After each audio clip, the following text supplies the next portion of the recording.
ago mkpakwando ya ndụ momo nnati ntati mkpati njati nnati bimu kidinga patience Nchasku University of Ghana ni angumpe unwimwe puke ni yetu na ukanje ni population and housing census letu mkpakwanga ni ke bakabno pe ni ngadi chapana to ndan wimwe puke na point me mkpakwa atakpo kala bilimina ni chatu point ba ke chabakata momo ke biete mkpakwa awemo ni yetu na aga na anu kwikara kaka na nganke bilika benu ni atisanga buka pima bia ka buka ka bia Ghana kokwo awowe to na nganka bia te mu kwakwa mu awe sapna to baga baka ba ple na nganka ti chabakatam bia ka te mu ka bia te ma awe mo kai ni baga chaba bia ka tingiye ka bititi mu clinic tingiye ka bititi mu hospital tingiye ka bititi mu school anase tangiye ka bititi mu to na mona buga dititi to bia da bana ka te mu kai Bukwa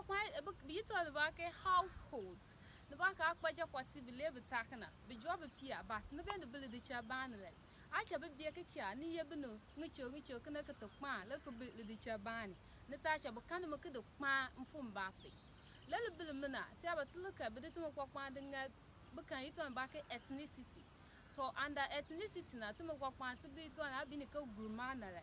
To biya kwani ka nga gan ka oni biya kwa oba. Kuko ni unyi igbanana a uma trene me bakana me na amampna bia katu maka baga bia bene bokpena baga bia bene bia wona baga bia bene bakan ka wa tulutuma bia ka de tseba to no me baga bia ka Ghana awowe na mobile be mu kpele to nga Ghana ko kwa ka ni chatu point ba ka chabu katu me ka bia tuma we ba pe to we Ghana pa ne ne lutuma. Thank you.